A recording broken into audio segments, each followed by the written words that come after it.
नमस्कार मित्रों, एस के एस स्टडी चैनल में आपका स्वागत है। मैं गुरु प्रकाश सिंह।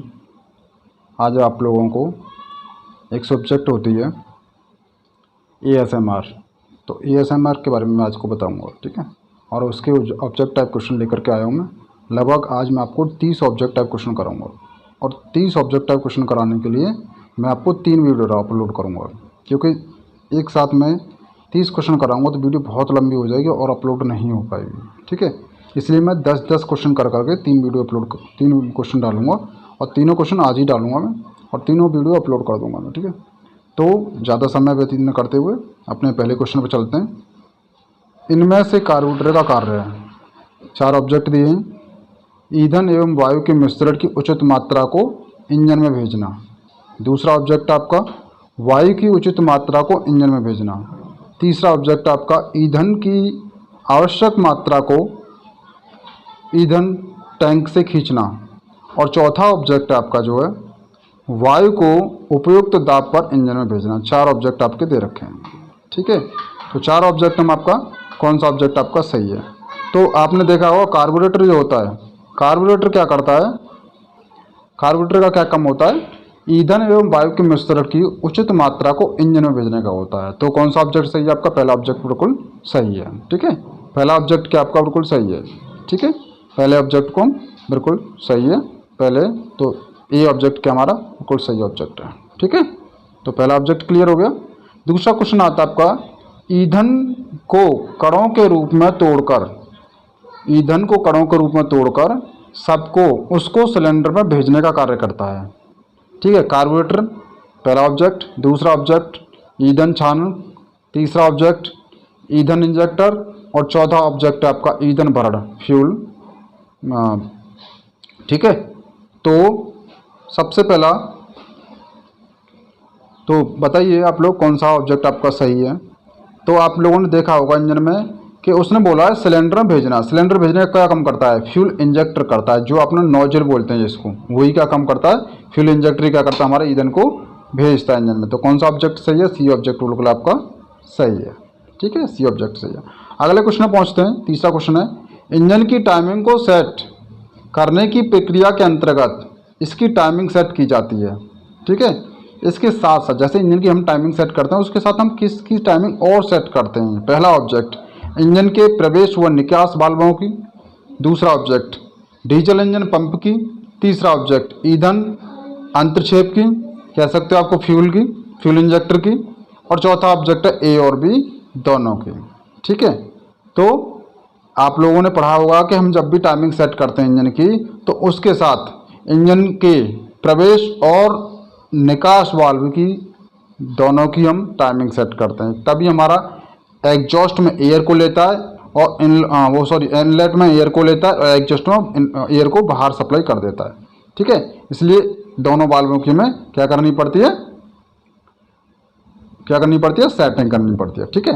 दूसरा पॉइंट जर्क प्रकार के पंप जो होते हैं, डीजल पंप जो होता है उसकी भी हमें सेटिंग करनी पड़ती है। डीजल पंप की भी हमें क्या करनी पड़ती है, सेटिंग करनी पड़ती है कि फ्यूल कितना हमें पहुंचाना है, कितना नहीं पहुंचाना। क्योंकि जब हम टाइमिंग सेट करते हैं तो डीजल जो हमारी जो पंप होती है उसी के अकॉर्डिंग टाइमिंग हमारी सेट हो पाती है, क्योंकि पंप के नीचे ही से तो हम टाइमिंग सेट करते हैं, ठीक है। तो कौन सा ऑब्जेक्ट सही है इसका, आपका डी ऑब्जेक्ट सही है। डी ऑब्जेक्ट क्या है, सही है। ए और बी दोनों होते हैं, ठीक है। नेक्स्ट क्वेश्चन पर चलते हैं। इस ईंधन पंप फ्यूल पंप को रेखीय पंप भी कहा जाता है, ठीक है। किसको कहा जाता है, फर्स्ट यांत्रिक प्रकार के ईंधन पंप को, क्वेश्चन आपका ऑब्जेक्ट बी है जड़ प्रकार के ईंधन पंप को। और सी ऑब्जेक्ट आपका वितरण प्रकार के ईंधन पंप को। और डी ऑब्जेक्ट आपका विद्युत प्रकार के ईंधन पंप को, ठीक है। तो आपका ईंधन पंप जो होता है उसको रेखीय पंप भी कहा जाता है। 4 ऑब्जेक्टों में से कौन सा है आपका, तो जो जर्क प्रकार के ईंधन पंप होते हैं उनको क्या बोलते हैं, हम रेखीय पंप भी कहते हैं, जर्क प्रकार के, ठीक है। जर्क प्रकार के ईंधन पंप को क्या कहते हैं, रेखीय पंप भी कहते हैं। अगले क्वेश्चन पर चलते हैं। ईंधन भरण पंप का मुख्य भाग है। ईंधन संभरण पंप का मुख्य भाग है। ईंधन संभरण जो होता है, ठीक है, तो उसका मुख्य भाग क्या होता है, चूसड़ valve, suction valve, dispatch valve, throttle valve. और डी ऑब्जेक्ट आपका ए और बी दोनों, ए व बी दोनों। ठीक है, तो बेटा इसमें क्या है, सक्शन वाल्व भी होता है, सक्शन भी वाल्व होता है और डिस्पैच वाल्व भी होता है, दोनों होते हैं। ठीक है, तो कौन सा ऑब्जेक्ट सही है आपका, बी ऑब्जेक्ट, डी ऑब्जेक्ट आपका सही है।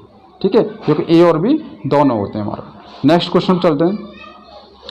फ्लोट इस यंत्रावली का एक मुख्य भाग है। फ्लोट किस यंत्रावली का एक मुख्य भाग है? पहला ऑब्जेक्ट कार्बोरेटर का, ईंधन इंजेक्टर का दूसरा ऑब्जेक्ट है, तीसरा ऑब्जेक्ट ईंधन इंजेक्टर पंप का और चौथा ऑब्जेक्ट जर्ग प्रकार के ईंधन का। कौन सा ऑब्जेक्ट आपका सही है? फ्लोट किस यंत्रावली का मुख्य भाग होता है? ठीक है, तो कार्बोरेटर का हमारा मुख्य भाग होता है। किसका? कार्बोरेटर का हमारा मुख्य भाग होता है। ईंधन जो होता है, फ्लोट जो होता है वो क्या इसका होता है। अगले क्वेश्चन पर चलते हैं।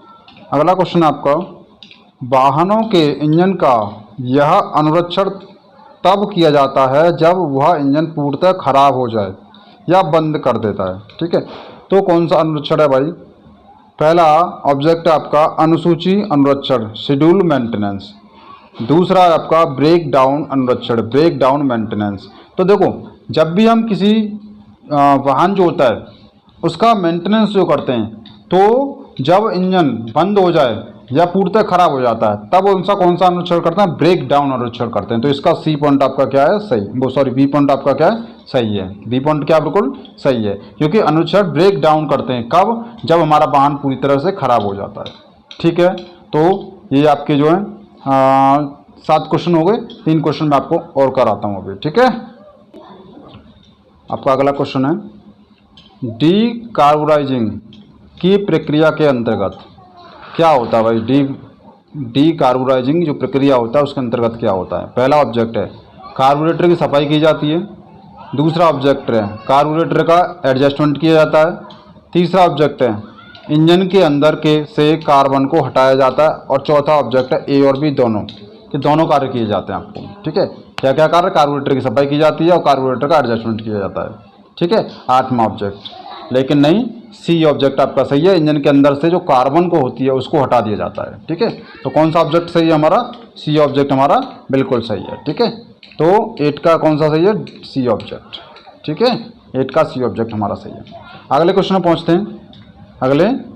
पहुँचते हैं।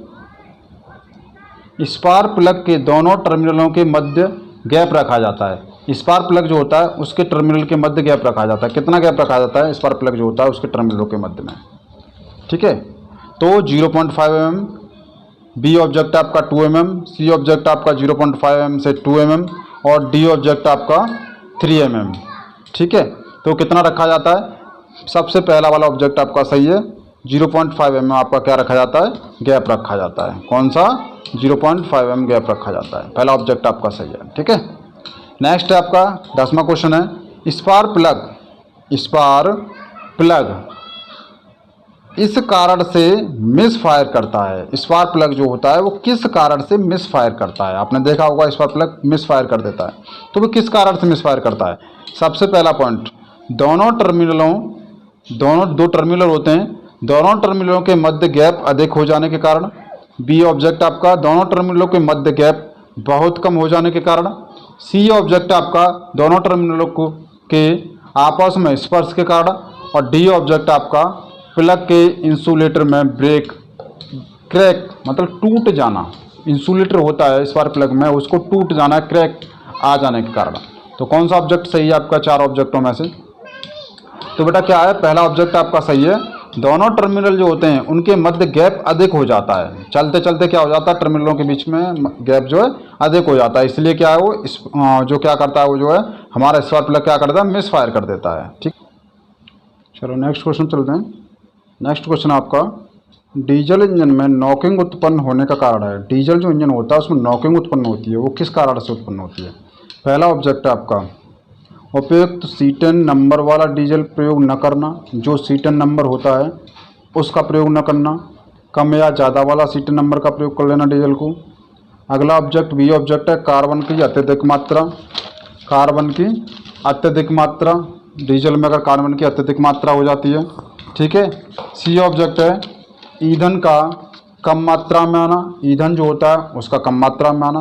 और डी ऑब्जेक्ट है ए और बी दोनों। ठीक है, तो आपका इसका पहला ऑब्जेक्ट सही है। उपयुक्त सीटेन नंबर वाला डीजल का प्रयोग न करना। जो डीजल होता है उसमें सीटेन नंबर होता है, तो वो सीटेन नंबर का प्रयोग न करना। ठीक है, कम या बढ़ती सीटेन नंबर का उपयोग करते हैं तो क्या होता है, वो आपका जो है क्या करता है, नॉकिंग करने लगता है। ठीक है, तो 11 का पहला ऑब्जेक्ट आपका सही है। क्वेश्चन अगले पर चलते हैं।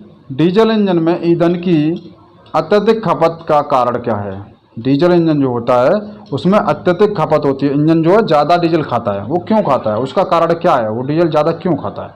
ठीक है, पहला ऑब्जेक्ट आपका बाल्ब ठीक प्रकार से कार्य न करना। दूसरा ऑब्जेक्ट आपका रेडिएटर का ठीक प्रकार से कार्य न करना। तीसरा ऑब्जेक्ट है आपका वायु फिल्टर के छिद्रों का चौक हो जाना। और चौथा ऑब्जेक्ट है आपका उपरोक्त सभी। चौथा ऑब्जेक्ट क्या आपका, उपरोक्त सभी। ठीक है, तो कौन सा ऑब्जेक्ट सही है आपका, सी ऑब्जेक्ट बिल्कुल सही है इसका। वायु फिल्टर के छिद्रों का चौक हो जाता है, तो वो जो क्या करता है, वो ज़्यादा आपका डीजल। अगले क्वेश्चन पे चलते हैं। अगला क्वेश्चन है आपका, किसी इंजन के द्वारा अत्यधिक शोर उत्पन्न होने का कारण। जब कोई इंजन चलता है तो उसमें अत्यधिक शोर होता है, उसका कारण क्या है, वो अत्यधिक शोर क्यों होता है। ठीक है, पहला ऑब्जेक्ट आपका पिस्टन रिंग का सिलेंडर बोर के ऊपर भाग से टकराना। ठीक है, सेकंड ऑब्जेक्ट आपका पिस्टन एवं सिलेंडर के मध्य अत्यधिक अवकाश होना। सी ऑब्जेक्ट आपका पिस्टन रिंग का टूट जाना। और चौथा ऑब्जेक्ट आपका डी ऑब्जेक्ट आपका जो है उपरोक्त सभी। तो देखो बेटा, इसमें 13वां जो ऑब्जेक्ट है उसमें के सभी उपरोक्त सभी होंगे। चौथा ऑब्जेक्ट आपका सही होगा, क्योंकि देखो रिंग टूट जाती है तब भी आपका आवाज़ करता है, ऊपर भाग में ज़्यादा गैप हो जाता तब भी आवाज़ करता, अवकाश हो जाता तो। ठीक है, या ऊपरी भाग से टकराएगा तब भी आवाज़ करेगा। ठीक है, तीनों ऑब्जेक्ट आपके सही हैं, इसलिए जिसका ऑब्जेक्ट कौन सा है, डी ऑब्जेक्ट सही है, उपरोक्त सभी रहेगा। ठीक है, अगला क्वेश्चन पर चलते हैं हम। 14वां क्वेश्चन है, किसी इंजन के बहुत अधिक गर्म हो जाने का कारण क्या है। कोई इंजन जा क्या है कि बहुत ज़्यादा गर्म हो जाता है, उसका कारण क्या है, बहुत ज़्यादा गर्म क्यों हो जाता है। तो फर्स्ट ऑब्जेक्ट आपका पूर्व प्रज्वलन प्री इग्निशन का होना। सेकंड ऑब्जेक्ट आपका रेडिएटर की नलियों का जमा हो जाना या जाम हो जाना। सी ऑब्जेक्ट आपका जल पंप की शाफ्ट का टूट जाना। और डी ऑब्जेक्ट आपका उपरोक्त सभी। ठीक है, तो हाँ, गर्म हो जाना का कारण क्या है, तो भाई ये सभी उपरोक्त सभी होगा इसके लिए भी। चौथा ऑब्जेक्ट आपका सही होगा, क्योंकि अगर प्री इग्निशन करता है कोई इंजन तो भी गर्म होता है, रेडिएटर की नलियाँ जो चौक हो जाएं, जाम हो जाएं, तब भी आपका इंजन गर्म होगा, जल पंप की शाफ्ट टूट जाती है तब भी आपका गर्म होगा। तो कौन सा ऑब्जेक्ट सही है आपका, डी ऑब्जेक्ट सही है, उपरोक्त आपके सभी रहेंगे। ठीक है, अगला क्वेश्चन चलते हैं। किसी इंजन के द्वारा काला धुआं छोड़े जाने का मुख्य कारण है। जो काला धुआं छोड़ता है इंजन जो है उसका मुख्य कारण क्या है आपका। ठीक है, पहला ऑब्जेक्ट आपका इंजन में ईंधन का सही समय पर न पहुंचना। बी ऑब्जेक्ट आपका वाहन का टेढ़े मेढ़े मार्ग पर चलाना। सी ऑब्जेक्ट आपका वाहन में पर्याप्त लोड का न होना। और चौथा ऑब्जेक्ट आपका इंजन का अत्यधिक ठंडा हो जाना। ठीक है, इंजन का अत्यधिक ठंडा हो जाना।